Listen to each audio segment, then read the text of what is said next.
Butereevu ku Hot News UG tuba tukutuusaako amawulire agafudde mu ggwanga lyattu Uganda. Lunaku olwaleero Good Friday oba olwokutaano lutukuvu. Olwaleero Omutanda empologoma ya Buganda Ssaabasajja Kabaka Ronald Muwenda Mutebi II awandiise obubaka bwe obuyozaayoza bannaffe Abakristaayo n'Abakatoliki olw'okutuuka ku lunaku olw'amazuukira ga Mukama waffe Yesu Kristo. Naye obubaka buno manyi abantu tebakyesiga kabaka waabwe ow'ebweru oba Katikkiro. Lwaki? Nti obubaka buno obuwandiikiddwa busaasaanidde emitimbagano gyonna nga Ssaabasajja ayozaayoza abantu okumalako ekisiibo kyabwe Abakristaayo n'Abakatoliki.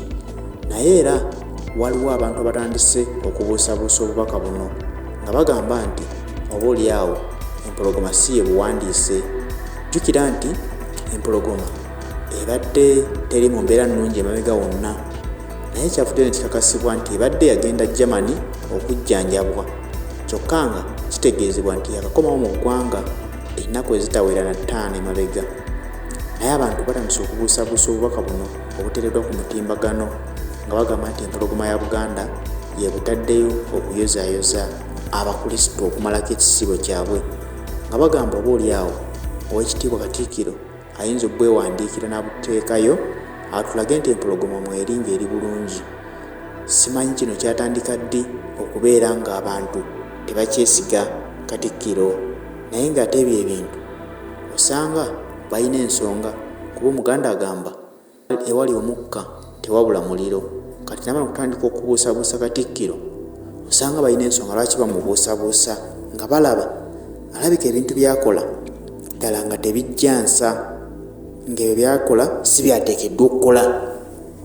Jjukira nti essaawa eno bino we bijjidde batandike n'okubuusabuusa bali mu kutegeka emisinde gya Kabaka birthday run ekigenda okubeerayo ng'ennaku z'omwezi 16. Abantu bawakanye nga bagamba nti akoze obubaka buno n'abuteekayo atulage nti empologoma mweri, nga n'olunaku lw'ejjo bataddeyo nga batukakasa nti empologoma yennyini esiimye egenda kubeerawo ku lunaku olw'16 esimbule emisinde egyo.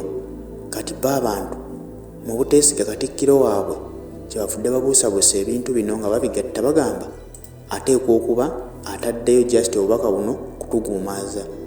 Naye ng'ate Ssaabasajja wabanga aweereza ebbaluwa eyo wansi emaliriza nga kuliko sitampu ya Buganda, tujjukira nno nti n'obubaka obwateereddwayo eggulo otukakasa nti Ssaabasajja mwetegefu okuggulawo emisinde egyo ejja nga 16.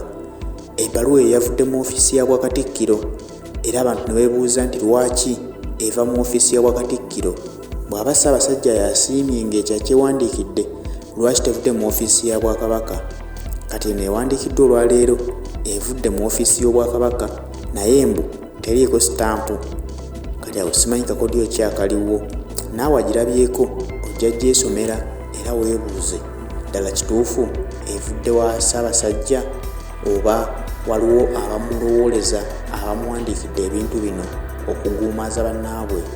Lwaki nno abantu bateekawo okubuusabuusa mu empologoma teriimu?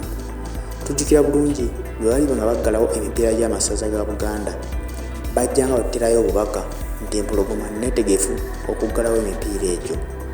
Paka ku lunaku olwasembayo ne tugenda ku kisaawe empologoma teyalabikako, era emipiira amangu ddala nga gyakaggwa.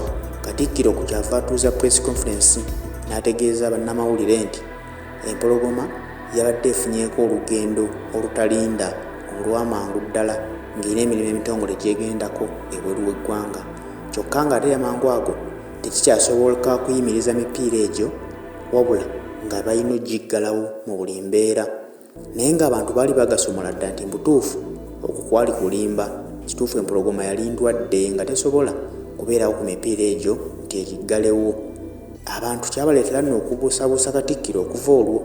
Kyova olaba nti n'olwaleero bino byonna ebiriwo ebikolebwa bamubuusabuusa, era kati bagamba naye n'ebbaluwa eyawandiikiddwa ejjo nti empologoma neetegefu okuggulawo emisinde kiyinza okuba ekiguumaaza ng'afa abantu bagule obujoozi bo bakuŋŋanye omusimbi gwabwe tugenda okutuuka mu lubiri ng'empologoma teriiyo.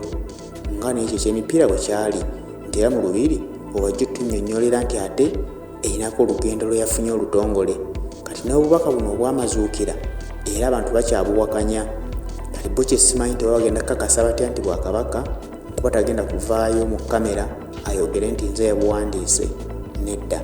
Naye nga bw'ati bw'asazeewo okwagaliza abantu be obubaka obwamazuukira, abeebazizza olw'okusiiba ennaku ze bamaze nga basiiba, n'okwebonereza n'okwegayirira ennyo Omutonzi atuyambe akyuse eggwanga lyaffe Uganda, era n'akubiriza nnyo abo abagenza okuliira ennaku enkulu mu byalo nti bafeeyo nnyo okukubiriza abannabyalo abasigalayo obutemalaako mmere, bakuume emmere era babeere abantu abakozi nga balimi abatagwebwako mmere mu nju era abatemalaako nsimbi, ate babeere abantu abalwanirira ensi yaabwe.